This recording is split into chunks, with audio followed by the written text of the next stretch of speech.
오늘 함께 은혜 받으실 하나님의 말씀은 히브리서 1장 2절의 말씀입니다. 제가 봉독해 올리겠습니다. 이 모든 날 마지막에는 아들을 통하여 우리에게 말씀하셨으니 이 아들을 만유의 상속자로 세우시고 또 그로 말미암아 모든 세계를 지으셨느니라. 아멘. 오늘은 히브리서 1장 말씀을 함께 보며 하나님께 은혜 받는 시간이 되시기를 주님의 이름으로 소망합니다.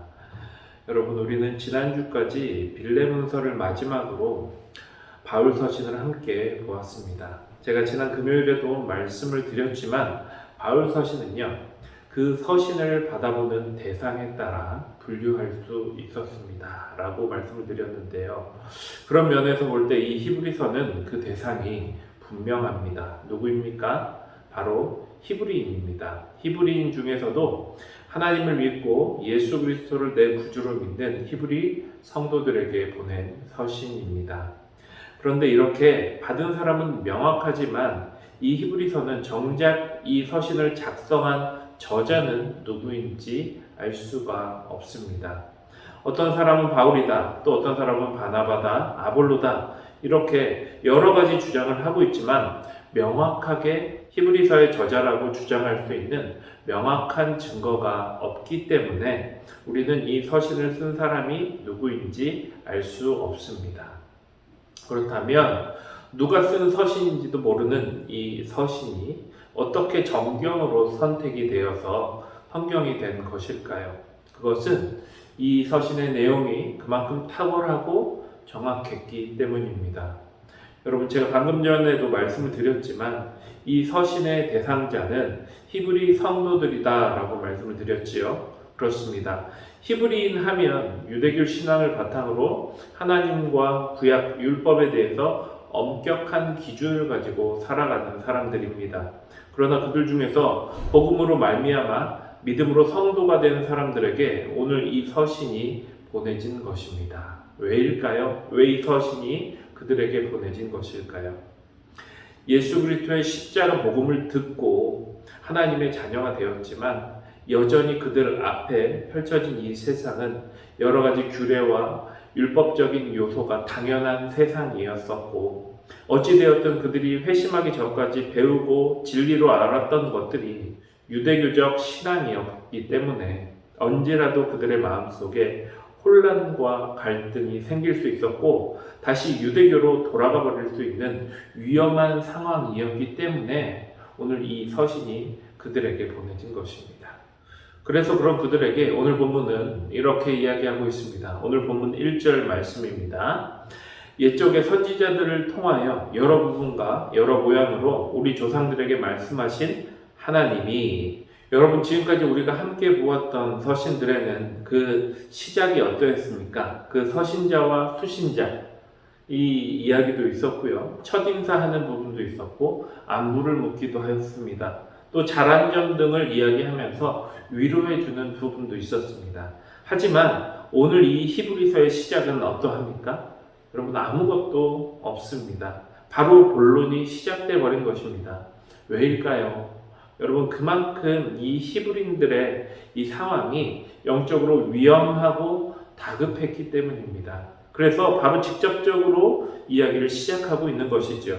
그럼 무엇을 말하고 있습니까? 바로 히브리인들, 그들이 원래 알고 있었던 하나님과 그 하나님이 우리와 소통하시는 그 방법을 한번 되짚어주고 있습니다. 하지만 곧 이어서 이야기합니다. 오늘 본문 2절로 3절 말씀입니다. 이 모든 날 마지막에는 아들을 통하여 우리에게 말씀하셨으니 이 아들을 만유의 상속자로 세우시고 또 그로 말미암아 모든 세계를 지으셨느니라. 이는 하나님의 영광의 광채시요 그 본체의 형상이시라. 그의 능력의 말씀으로 만물을 붙드시며 죄를 정결하게 하시는 일을 하시고 높은 곳에 계신 지극히 크신 이의 우편에 앉으셨느니라. 아멘. 그러나 여러분, 하나님께서는 이제는 더 이상 구약의 선지자가 아닌 누구를 통하여 이야기하고 계신다라고 말하고 있지요. 바로 그 아들을 통하여 이야기하신다라고 이야기하고 있습니다. 그렇다면 여러분, 그 아들은 어떤 분이십니까? 여러분 아까 전에 읽혀졌죠? 그로 말미암아 세계가 지어졌다. 그 아들 예수님은요, 창조주 하나님과 같은 분이다 라는 것입니다. 바로 그분이 오셔서 우리 죄를 정결하게 하시는 일을 하시고 지금은 하늘 보좌 우편에 계신다 라고 바로 강력하게 이야기하고 있는 것이죠. 바로 그 복음을 다시 한번 그들에게 이야기하고 있는 것입니다. 여러분 왜 이렇게까지 하는 것입니까? 여러 가지 상황과 여건들 가운데 실제적으로 또 신앙적으로 흔들리고 있는 그 성도들에게 가장 다급하고 또 중요하게 다시 일깨워 주어야 할 가장 유일한 진리가 바로 복음, 바로 예수님이 누구인지 다시 한번 정확하게 알려주는 것이기 때문입니다.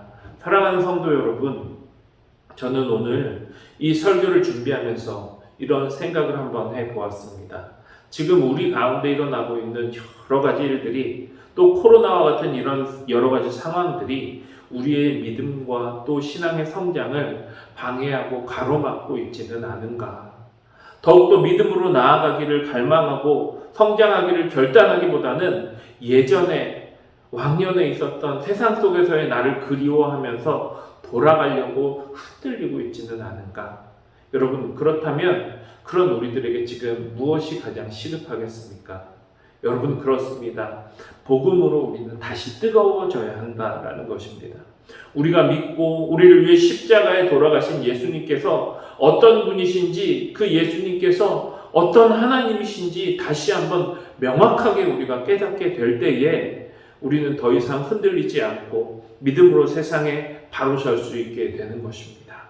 여러분 다른 방법은 없습니다. 오늘 본문 2절 말씀을 우리가 다시 한번 읽어보기 원합니다.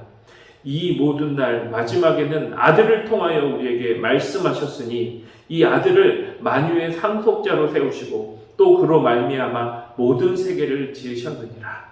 여러분 오늘도 이 말씀 붙잡기를 원합니다. 이 말씀 온전히 붙잡고 믿음으로 이 세상에 바로 설 수 있는 하나님의 온전한 자녀들이 되시기를 주님의 이름으로 축원합니다. 우리 함께 기도하겠습니다.